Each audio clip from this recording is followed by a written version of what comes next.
और Rajasthan cricket association की पिछली कमेटी के कार्यकाल में महाभ्रष्टाचार का खुलासा हो रहा है। आरसीए एडहॉक कमेटी की ओर से कराई गई जांच रिपोर्ट में खेल और खिलाड़ियों के नाम पर भारी अनियमितताएं बरतने से पर्दा उठा रहा है। अब सरकार जांच रिपोर्ट के आधार पर दोषियों को जेल की सलाखों के पीछे भेजने की तैयारी कर रही है।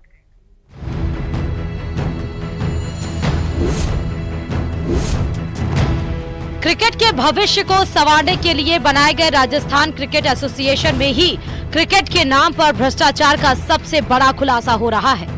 अक्सर विवादों में रहने वाली पिछली राजस्थान क्रिकेट एसोसिएशन की कमेटी ने अपने कार्यकाल में खेल के मैदान से लेकर खिलाड़ियों के कल्याण तक जमकर भ्रष्टाचार किया है।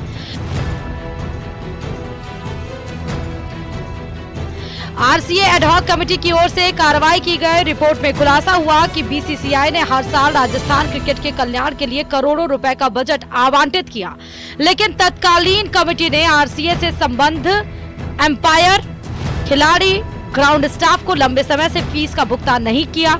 ऑडिट रिपोर्ट में खुलासा हुआ कि एक तरफ खेल से जुड़े खिलाड़ी, एम्पायर सहित पूरा स्टाफ एक एक रुपए को तरसता रहा, वहीं तत्कालीन कमेटी ने नियम विरुद्ध करोड़ों रुपए का भुगतान वकीलों को कर दिया। आरसीए एडहॉक कमेटी के संयोजक जयदीप बिहारी ने ऑडिट रिपोर्ट में आई आर्थिक, वित्तीय और भ्रष्टाचार के कारनामों की पूरी फहरिस्त तैयार करवा ली है और इस रिपोर्ट को जल्द ही मुख्यमंत्री भजनलाल शर्मा और खेल मंत्री को सौंपेगी। कई मामलों में फाइनेंशियल इरेगुलरिटीज मिली है। हमने भी सीए से जांच करवाई है। कई चीजें ऐसी है कि जैसे जीएसटी के अंदर जो उस फर्म को काम दिया गया है उसके वो काम मेंशन ही नहीं है। कई फर्मों को एक्सपीरियंस भी नहीं है। कई फर्में ऐसी है जो काम कुछ करती है, उनको काम कुछ दे दिया। इसलिए काफ़ी कुछ इरेगुलरिटीज हैं जिनकी सीए साहब जांच कर रहे हैं और उन इरेगुलरिटीज के हिसाब से एडवोकेट, जो क्रिमिनल एडवोकेट हैं, उनसे सलाह करके कानूनी कार्रवाई की जाएगी।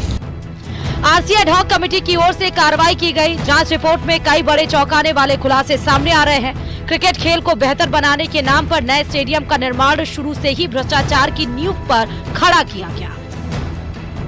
चौप स्टेडियम के निर्माण का कार्य ऐसी कंपनी को सौंपा गया जिसके पास भवन निर्माण का कोई अनुभव ही नहीं। सड़क निर्माण करने वाली छत्तीसगढ़ की एक कंपनी को पूरे स्टेडियम की निर्माण की जिम्मेदारी नियम विरुद्ध तरीके से सौंप दी गई। स्टेडियम निर्माण के टेंडर से शुरू हुआ भ्रष्टाचार लगातार बढ़ता रहा और जो काम कंपनी को 300 करोड़ रुपए के टेंडर में आवंटित किया गया, उसी कंपनी को नियम विरुद्ध लाभ पहुंचाने के लिए उसी स्टेडियम के निर्माण काम की लागत बढ़ाकर 500 करोड़ रुपए तक कर दी गई। जांच रिपोर्ट में क्रिकेट मैचों के आयोजन में भी भारी अनियमितताएं सामने आई हैं।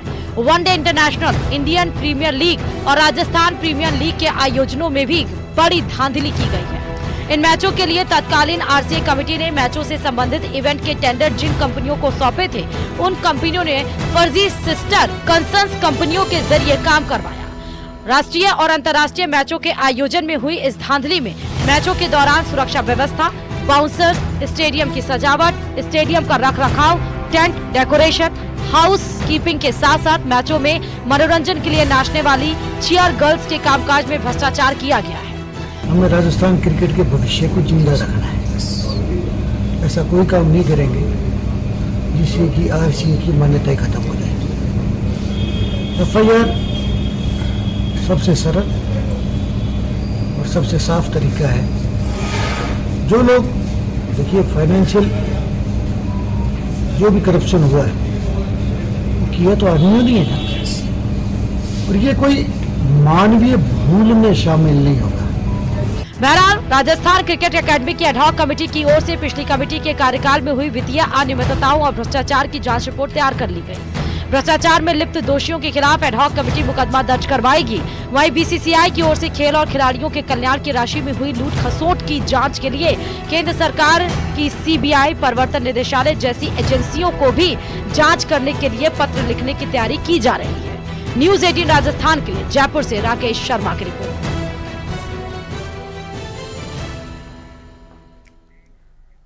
और रुक करेंगे इस बीच जयपुर से मिल रही बड़ी खबर का। आरयूएचएस अधीक्षक डॉक्टर अजीत सिंह के खिलाफ मोर्चा खोल दिया गया है। RUHS medical college teachers association ने मोर्चा खोला है। डॉक्टर अजीत सिंह की नियम विरुद्ध नियुक्ति का हवाला दिया जा रहा है। एसोसिएशन ने RHUSVC को पत्र लिखा है।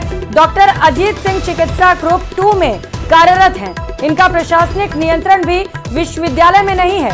इस पद पर चिकित्सक शिक्षक को ही नियुक्ति दी जा सकती है और इसी को लेकर अब विरोध किया जा रहा है। अनेकों बार इसे लेकर कार्रवाई करने की